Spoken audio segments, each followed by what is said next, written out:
तो वक्फ बोर्ड के अधिकारों में बड़ा बदलाव करने के लिए लोकसभा में आज केंद्र सरकार ने वक्फ बोर्ड संशोधन बिल पेश किया, जिसे लेकर संसद में जबरदस्त हंगामा हुआ। विपक्ष ने इस बिल का पूरी तरह विरोध किया। इस बिल का Congress, Sapa, NCP, Sharad Pawar, AIMIM, TMC, CPIM, IUML, DMK, RSP ने विरोध किया। कांग्रेस सांसद केसी वेणुगोपाल राव ने कहा कि सरकार कम्युनिटीज के बीच में विवाद पैदा करना चाहती है। एआईएमआईएम सांसद असदुद्दीन ओवैसी ने कहा कि इस बिल को लाकर केंद्र सरकार देश को जोड़ने का नहीं बल्कि बांटने का काम कर रही है। यह विधेयक इस बात का सबूत है कि आप मुसलमानों के दुश्मन हैं। हालांकि वक्फ बोर्ड संशोधन बिल फिलहाल अटक गया है, यानी यह बिल अभी लोकसभा में पास नहीं हुआ है। इसे जेपीसी यानी कि ज्वाइंट पार्लियामेंट्री कमेटी के पास भेजने का फैसला किया गया है, लेकिन बावजूद इसके हंगामा बरकरार है। इसी मुद्दे पर उत्तराखंड वक्फ बोर्ड के चेयरमैन शादाब शम्स से आज हम करेंगे चर्चा। कुछ ही देर बाद वो हमारे साथ जुड़ेंगे, लेकिन उससे पहले कुछ ग्राफिक्स के जरिए आपको समझाते हैं कि किसने क्या कुछ कहा।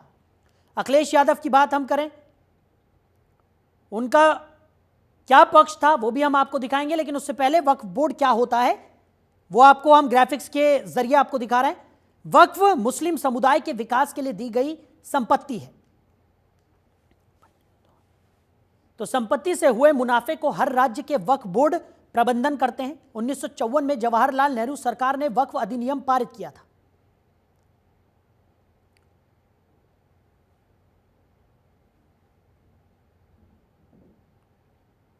तो इसी पर ज्यादा चर्चा के लिए चेयरमैन उत्तराखंड वक्फ बोर्ड शादाब शम्स हमारे साथ जुड़ गए। शादाब जी, बहुत स्वागत है आपका जनतंत्र टीवी में।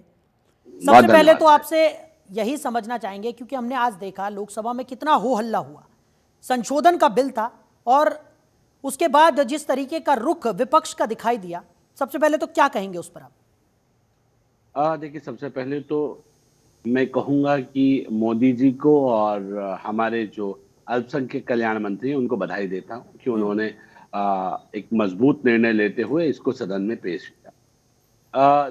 इसमें 919 यानी कि 1913 में 1913 में, 1923 में, 1954 में, 1964 में लगातार तब से अब तक अमेंडमेंट होते चले आए। एक अमेंडमेंट और हो रहा है, इसमें कोई दिक्कत नहीं होनी चाहिए। कई बार ज्यादा ताकत आ जाती है तो उससे कई साइड इफेक्ट्स भी होते हैं, और जब साइड इफेक्ट्स देखती हैं सरकारें तो उसके ऊपर लगाम लगाने के लिए कुछ ना कुछ चेंजेस करती है। लेकिन उसके बाद जिस तरह से हंगामा हुआ और हमने देखा कि ओवैसी, मुस्लिम पर्सनल लॉ बोर्ड और तमाम मुस्लिम नेता और तुष्टीकरण के सरदार सब कूद पड़े और कहने लगे कि भाई ये अन्याय हो जाएगा, इतना शानदार वक्फ एक्ट है, इसमें छेड़छाड़ बर्दाश्त नहीं की जाए। तो इसका पोस्टमार्टम करके देखते हैं कि कितना शानदार वक्फ एक्ट है। देश की आजादी को 70 साल हो गए जी, और ये वक्फ एक्ट बना। वक्फ कहते हैं दान को, ऊपर वाले के नाम पे दान, इससे गरीबों की मदद की जा सके। अगर शादाब शम्स ने अपनी प्रॉपर्टी का कुछ हिस्सा दान किया और ये सोच के दान किया कि मैं मर जाऊंगा और मेरे कुछ सिंस होंगे, कुछ पाप होंगे, तो हम किसी के लिए भला होगा तो वो मेरे लिए दुआएं करते रहेंगे और मुझे उसका पुण्य मिलता रहेगा जी जी। और फिर उसके बाद अच्छी लाइन ये आ जाएगी कि मुझे ये जीवन भर मुझे इसका पुण्य मिलता रहेगा मेरी प्रॉपर्टी। तो गरीबों की मदद करो, जो बेवाएं हैं, जिनके सर पे कोई साया नहीं है, जो यतीम हैं, जो बच्चे अनाथ हैं, जो बुजुर्ग जिनका कोई नहीं, उनकी मदद के लिए वक्फ बना जी। लोग वक्फ को दान करते, लेकिन क्या वो वक्फ अपना ईमानदारी से काम कर रहा है? ये एक्ट ने कितना अच्छा काम किया, इसका जीता जागता सबूत है। यतीमों के लिए कहीं आपने देखा कि कुछ अनाथालय बने हों, यतीम खाने बने हों, बहुत पॉपुलर हों? जिस बोर्ड के पास इतनी बड़ी संपदा है उसने तो बहुत अच्छे अच्छे अस्पताल बनाए होंगे। उस बोर्ड ने तो कहीं ना कहीं ऐसा लगता है, इतनी बड़ी अकूत संपत्ति का मालिक बोर्ड, तो उसने तो बहुत सारे शेल्टर होम्स बनाए होंगे। जो बेवाएं विधवाएं औरतें होंगी मुसलमानों की, उनको बहुत पैसा जाता होगा वक्फ बोर्ड। लेकिन ऐसा तो कुछ है नहीं, 70 सालों में हमने तो देखा नहीं। तो फिर क्या हुआ वक्फ बोर्ड का?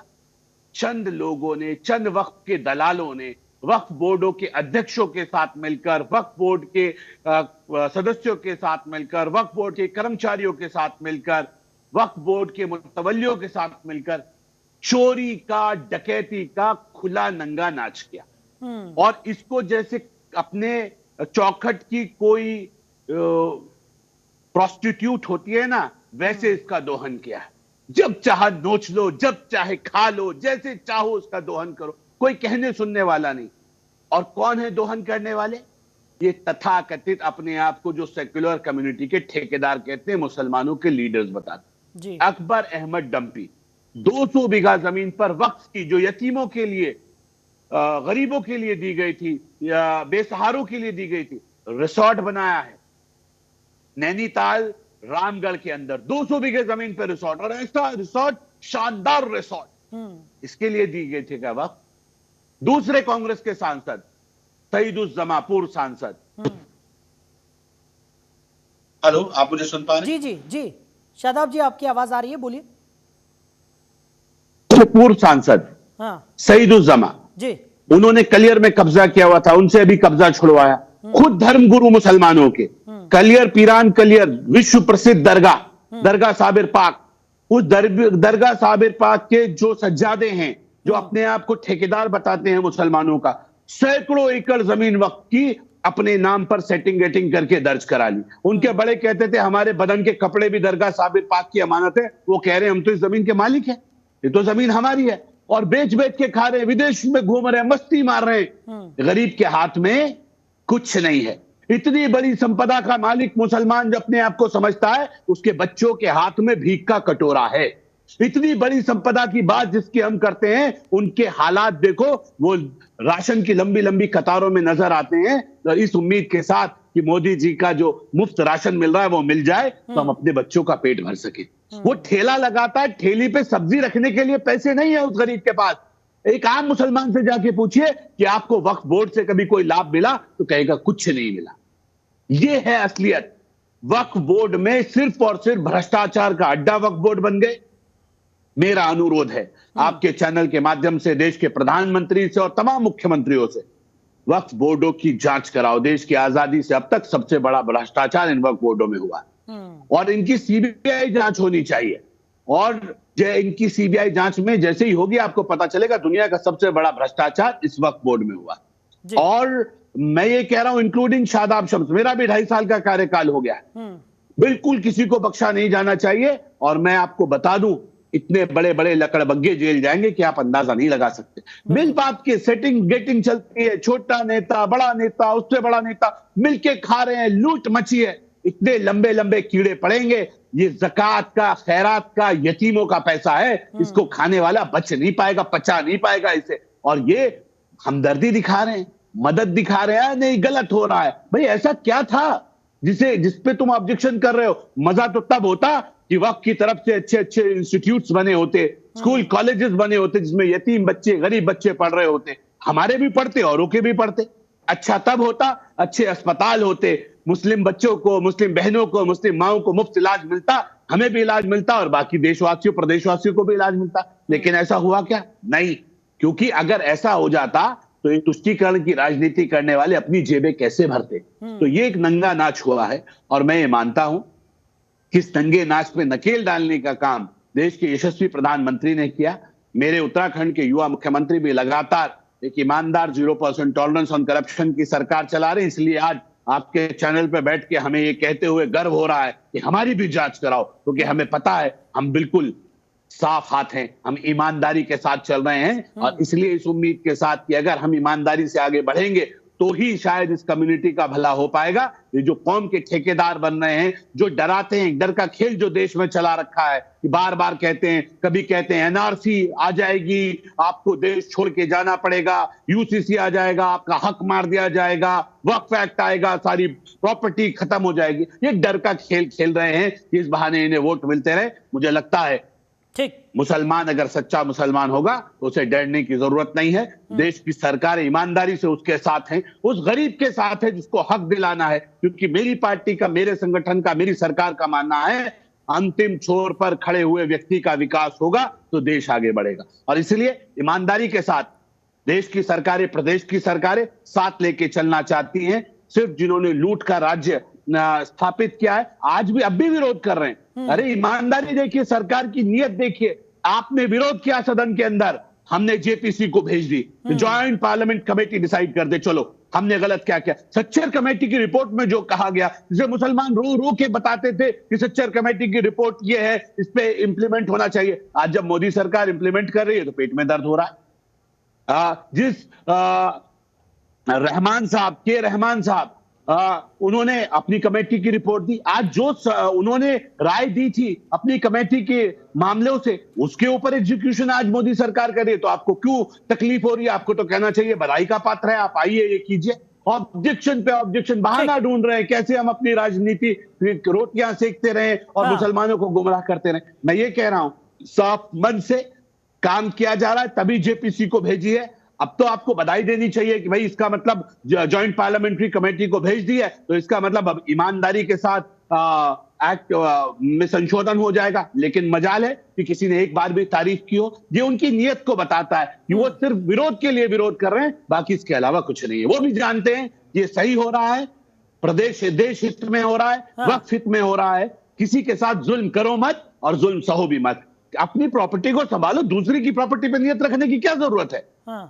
शादाब जी, आपने बड़ी बेबाकी के साथ ये तमाम बातें यहाँ पर रखी हैं, और जिस तरीके से एक बड़ा हौसला चाहिए लाइव टीवी पर जिस जांच की आप बात कर रहे हैं, उसको कहने के लिए कहीं ना कहीं एक मजबूत मन की यहाँ पर ज़रूरत है, और वो हमें नज़र भी आ रहा है। लेकिन विपक्ष की अगर हम बात करें, जिस तरीके का हो हल्ला आज हमने लोकसभा में देखा, सपा प्रमुख ने तो यहाँ तक कह दिया कि बिल पेश करने के पीछे सोची समझी राजनीति है। असुद्दीन ओवैसी की बात करें तो उन्होंने कहा कि मुसलमानों की दुश्मन है केंद्र सरकार, और संविधान के अनुच्छेद 14, 15 और 25 के सिद्धांतों का उल्लंघन उन्होंने इसे करार दिया। तो ये तमाम चीज़ें जो निकलकर सामने आ रही है, इसके बाद कई तरह के सवाल जो हैं वो लोगों के जहन में भी होंगे। तो अधिकारों पर बातचीत हो रही है, और अगर बात की जाए कि मुसलमानों के हनन की बात यहाँ पर निकलकर सामने आ रही है। इन तमाम चीज़ों से जो सवाल खड़े हो गए हैं, आज हमारा मकसद यही है कि आपके माध्यम से हम उन कुछ सवालों के जवाब यहाँ पर तलाशने की कोशिश करें। तो यही एक सबसे बड़ा सवाल है कि अधिकारों की बात यहाँ पर लगातार वक्फ बोर्ड के हो रही है। क्या अधिकार वक्फ बोर्ड के हैं? क्या उन्हें फ्री हैंड भी कई चीज़ों में मिला हुआ है, जो कि अब इस संशोधन बिल के बाद कहीं ना कहीं उसमें कटौती यहाँ पर देखने को मिलेगी? बिल्कुल फ्री हैंड मिला हुआ था। मैंने कहा एक्सेस एवरीथिंग इज बैड। कई बार ज्यादा ताकत दी जाती है तो उसका मिसयूज शुरू हो जाता है, और जब साइड इफेक्ट्स आते हैं तो उन साइड इफेक्ट्स को रोकने की जिम्मेदारी सरकारों की। सरकारें वही काम कर रही हैं, इसमें कोई नई चीज नहीं है। और हम ये कह रहे हैं कि आप कहते रहे आप कोई विदेश में थोड़ी रहते हैं, ये वक्फ की संपत्ति भी तो देश की संपत्ति है। तो देश की संपत्ति देश के साथ, देश की सरकारों के साथ मिलकर देश के काम आए, देश के बच्चों के काम आए, देश के भविष्य के काम आए। मैं कह रहा हूं मुस्लिम समाज के काम आए, उसके अलावा बाकियों के भी काम आए, तो इसमें कोई बुराई नहीं है। जब आप ये बात उम्मीद करते हैं कि हम विश्व गुरु बनेंगे, तो हम ये भी मानते हैं कि विश्व गुरु तब बनेंगे जब आपका ये जो अपंग हाथ है ना, जो कमजोर पड़ गया है, ये भी ताकतवर होगा। जब इस हाथ में भी ताकत आएगी ना, तब आप विश्व गुरु बनेंगे। अब ये लाचार रह जाए, अपंग रह जाए, इस समाज के बच्चे हाथ में कटोरा लेके घूमते रहें, तो ये देश कैसे ताकतवर बन जाए? मोदी जी साफ नियत के साथ साथ, सबका विकास, सबके विश्वास के नारे को चरितार्थ करते हुए एक ईमानदार प्रयास कर रहे हैं कि देश मजबूती से खड़ा हो, देश का हर तबका ताकत से खड़ा हो, कि हम आगे बढ़ सके। और मैं ये कह रहा हूं, ये संपदा, ये संपत्तियां देश की संपत्तियां हैं ना, इसमें सरकारों के साथ मिलकर देश के काम आएंगी। जहां हमें आवश्यकता होगी वहां सरकारें हमारे काम आएंगी और देश की गरीबी दूर करेंगे। ये समाज मजबूत होगा तो देश ताकतवर होगा ना। तो हमारी नियत साफ है, लेकिन विपक्ष जैसे डर का माहौल बताता है। मैंने आपको पहले बताया, अभी वो थोड़े दिन पहले कह रहे थे कागज दिखाओ, कागज बनवाओ, नहीं तो देश छोड़ के जाना पड़ेगा, भागना पड़ेगा। तो वो डरा रहे थे। फिर क्या हुआ उस मुद्दे का? फिर खत्म हो गया वो मुद्दा। फिर उसके बाद दोबारा कहा अरे जल्दी देखो कुछ कर लो, ये यूसीसी ला रहे हैं, नमाज भी नहीं पढ़ पाओगे, कुछ नहीं कर पाओगे, मस्जिदें खत्म हो जाएंगी। कुछ हुआ? उत्तराखंड में यूसीसी आ गया। भाई ये आपको डेवलप करना पड़ेगा। एनआरसी की बात करते हैं, भाई अरब ने एनआरसी बनाया है, अमेरिका ने एनआरसी बनाया है, इंग्लैंड ने एनआरसी बनाया। अगर हिंदुस्तान बना देगा तो क्या हो जाएगा? नेशनल सिटीजन चार्टर, एक रिकॉर्ड होगा मेरे देशवासियों के नाम। इसमें कोई विदेशी आएगा और वो यहाँ सोचेगा मैं यहाँ क्या कि यहाँ की नागरिकता ले दूं, हम लेने नहीं देंगे। हम खैरात खाना थोड़ी हैं, कोई धर्मशाला थोड़ी है, कोई बाहर से आए और आके हमारे यहाँ आ जाए जी, हम तुम्हारे यहाँ रहेंगे, तुमने डेवलप कर दिया। ये बिल्कुल ठीक है, एनआरसी होना चाहिए, लेकिन डराया जा रहा है। कम पढ़ा लिखा होने की वजह से समाज के लोग, ये जो चौधरी अपने आप को समझते हैं, इनको लगता है कि अगर ये समाज जाग गया तो ये हमारे वोट बैंक के सिस्टम से बाहर निकल जाएगा, इसलिए डरा के रखने की एक साजिश है। मैं बहुत ईमानदारी से कह रहा हूं कि मुस्लिम समाज पढ़ लिख जाए जी, मजबूती से पैरों पे खड़ा हो जाए, वो अपने आप जवाब देना जान जाएगा, जवाब देना सीख जाएगा। इसलिए मेरा अनुरोध है मुस्लिम समाज के लिए, अगर कहीं पैसा खर्च करना है तो उसकी एजुकेशन पे पैसा खर्च करना चाहिए। मैं एक दिन लखनऊ घूम रहा था और अचानक चलते चलते एक शेर बन गया, क्योंकि अदब की सरजमीन है वो, कि हमसे अपने हुए हैं दूर, चलो यूं कर लें, आओ इस कौम के बच्चों को पढ़ाया जाए। ये बच्चे जिस दिन पढ़ गए, जिस दिन ये उनके चुंगल से बाहर आ गए, उस दिन ये किसी के बहकावे में नहीं आएंगे। ये कहेंगे ये ईमानदारी के साथ काम हो रहा है, हमें देश के अंदर न डरने की जरूरत है, न डराने की जरूरत है, न लड़ने की जरूरत है, न लड़ाने की जरूरत है। एक मजबूत लोकतंत्र बनाने की जरूरत है। और मुझे लगता है जिस दिन हमने ये ठान लिया, उस दिन कोई भी बाहरी शक्ति हमारा बाल भी बांका नहीं कर सकती। ये जिस तरह से डराने की, कभी बांग्लादेश बन जाएगा, कभी ये हो जाएगा, अराजकता फैल जाएगी, तो जो वातावरण डेवलप कर रहे हैं ये कहीं ना कहीं बहुत हार्मफुल है, नुकसानदेह है। मुझे लगता है इस तमाम से बहुत बेहतर होगा। शादाब जी, जिस तरीके से अब संपत्ति की बात करें, वक्फ बोर्ड की संपत्ति को लेकर भी कई तरह के सवाल यहाँ पर खड़े हो रहे हैं। बताया जा रहा है 10 लाख एकड़ से ज़्यादा की संपत्ति उनके पास है। इस संपत्ति के बारे में अगर बात की जाए तो इसको लेकर भी कई सवाल सबके जहन में है। आपके माध्यम से हम चाहेंगे कि वो थोड़ा सा क्लियरिटी आए और समझ में आए कि इस संपत्ति का ब्यौरा कैसे निकाला जाता है, कैसे समझ में आता है, किस तरीके से संपत्ति अर्जित की गई, इसका होता क्या है। जो इस्लाम है, इस्लाम का एक बेसिक लाइन है कि आप मेरे मोहम्मद साहब जो हमारे नबी हैं, उन्होंने 1400 साल पहले एक बाग वक्फ किया, ठीक, और ये कहा कि ये जो बाग है इसकी कमाई गरीबों के काम आए, इसलिए मैं गरीबों के लिए अल्लाह के नाम पर इसे वक्फ कर रहा हूं। ठीक, वहां से एक कॉन्सेप्ट खड़ा हुआ और पूरी दुनिया में मुसलमान, ये पार्ट ऑफ रिलीजियस है कि वो अपनी प्रॉपर्टी को वक्फ करता है, और इसमें कोई बुराई नहीं है। आदमी को लगता है मैंने, मुझसे कुछ गलतियां अगर दुनिया में हो जाए, मैं अच्छा काम करके जा रहा हूं, ये समाज के गरीबों के काम है। मुस्लिम समाज के लिए भी वक्फ नहीं था, खाली गरीबों के लिए, कि गरीबों को इसका लाभ मिल सके।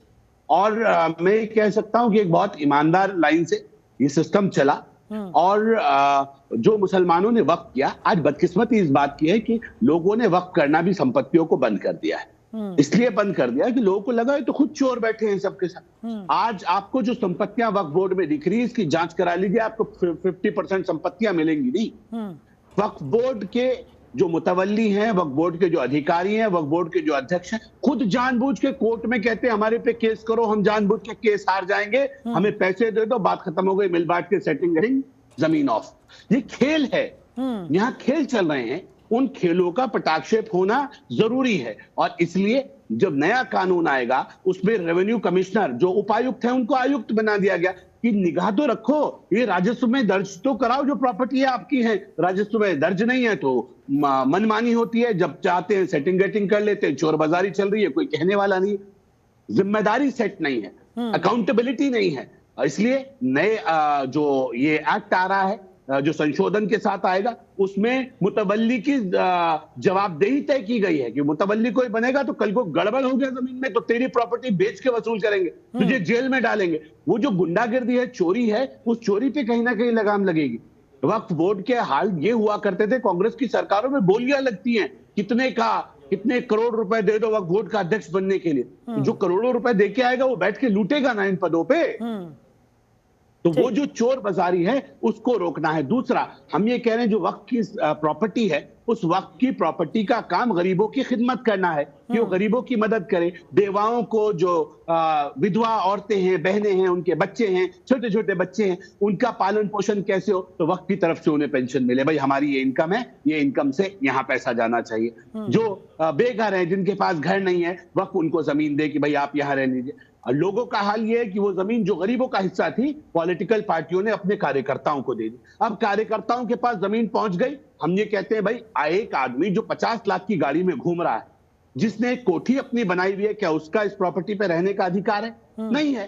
भाई आप इसको खाली कीजिए, किसी दूसरे गरीब को दीजिए, जब वो खड़ा हो जाए अपने पैरों पे वो छोड़ दे, तो कम से कम ये सिस्टम चलता रहेगा, गरीबों को हिस्सेदारी मिलती रहेगी। वो मुसलमान है या वो हिंदू है या किसी भी समाज का व्यक्ति है, अगर आप ईमानदारी से इस सिस्टम को चलाएंगे तो देश से गरीबी दूर हो जाएगी, सब बेसहारों को सहारा मिल जाएगा। लेकिन ऐसा हो रहा है क्या? नहीं हो रहा। क्यों नहीं हो रहा? क्योंकि लूट चल रही है। अगर ऐसा हो जाता तो चीजें, सिस्टम बेहतर हो जाता। तो वो जो सिस्टम को कोलैप्स कर दिया है, वक्फ बोर्ड के सिस्टम पूरा का पूरा भ्रष्ट हो गया है सिस्टम। इस पूरे सिस्टम की ओवरऑयलिंग की जरूरत है और मुझे उम्मीद है कि मोदी सरकार इसकी ओवरऑयलिंग करेगी और फिर आने वाले वक्त में ये औकाफ भी अच्छे होंगे और ये समाज के भी काम आएंगे और देश के भी काम आएंगे। अच्छा शादाब जी, विपक्ष की तरफ से एक और गंभीर आरोप यहां पर लगाया गया और वो पहली बार नहीं है, क्योंकि जब भी किसी संशोधन बिल को सदन के पटल पर रखा जाता है तो ये चीज निकलकर कई बार सामने आई है कि विचार विमर्श नहीं हुआ, हड़बड़ी में ये जो संशोधन बिल है वो लाया जा रहा है।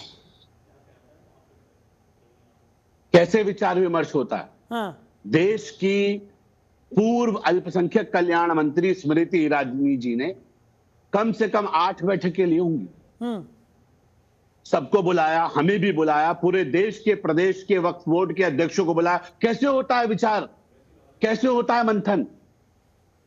आपको अगर विरोध करना है तो आप विरोध करेंगे, वो तो आप अब भी कर रहे हैं। अच्छा काम करने के लिए जो सिफारिशें सच्चर कमेटी की थी उसे इंप्लीमेंट किया जा रहा है, आप इसमें विरोध कर रहे हैं।